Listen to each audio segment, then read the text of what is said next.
بسم الله الرحمن الرحيم. السلام عليكم ورحمة الله وبركاته. أنا waxaan idin siinaa kaliya xoogaa yar oo koobid ah xaalka meeshu maraya sidaan xalay mar dambe aan ku dhawaaqnay waxaa jira kiisas badan oo soo kordhay hadda tirada guud ee dadka qaba cudurka waxay maraysaa 237 qof ayaa positive ah dhimashada nasiib darro waxay gaartay ilaa 8 xaaladood إلهي أقولنا حريستو صبر إيمان الله نقصي أنتي كوجيرية تحنونك إسبيتالك مرتيني وحاجة جيفتا إلا دوري طبعاً قفوت وحنونك اللي ياله وحدرن معها انتوضا وانا لا تعالى يا وصفي عنا نور السعودان وحن بالله ونقرشه لبات مرتيني تو أها إسبيتال بنادر إن نقيب كهلني oo aan sidan shalay ku wargelinay saxaafada qayb loo gooyay hadii lacala uu buuxsamo isbitaal Martini in iyadana dhinacan loo wareejin karo saakay waxa howl galay shirkadda Hormuud oo aan aad iyo aad ugu mahad celinayo oo naga kaalmeynaysa in afarta qaybood ee loo gooyay banaadir laga gooyay ee lagu la talcaali doono dadka cudurka soo rito ee lagu xanaaneyn doono iyaga dib habeen ku sameynaya Hormuud waxaan rabaa inaan si gaar ah ugu mahad celiyo sidoo kale waxay ahayd Hormuud shirkadii ugu horeeyay oo call center ka nambaradana siiyo si dadka xanuunka qaba ama isaga shakiya ay soo wacdaan waa wax lagu farxo in dadkeenii maalqabeenka ahaa ay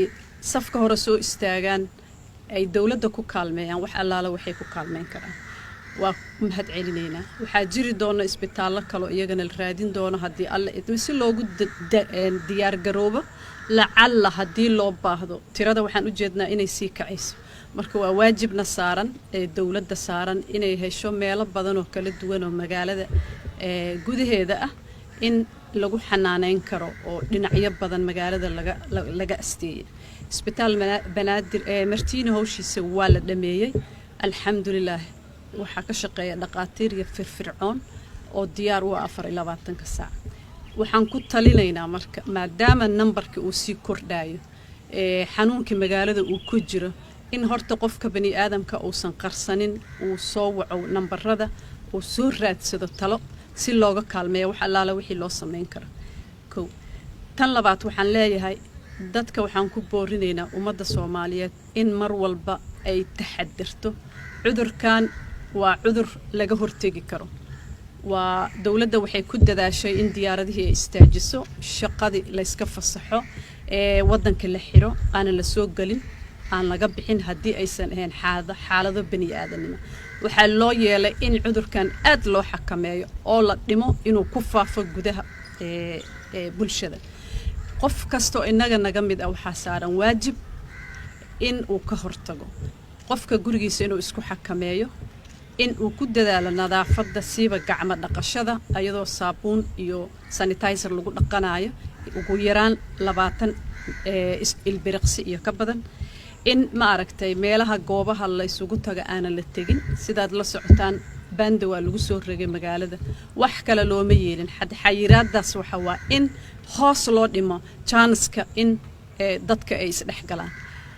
tirada dadka uu ku dhacay cudurka waxay u badan tahay dadka dhalinyarada 20 ilaa 40 jirka alxamdulillah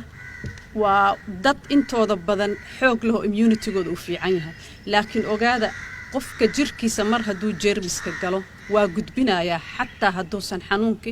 ilaahay oo ku ridino oo san ku dhicin marka ha u gudbinin xanuunka reerkaada iyo cidaada iyo saaxiibadaada iyo dadka aad jeceshahay gurigaada joog isxakame hadii aad aragto calaamadihii takhaatiirta iyo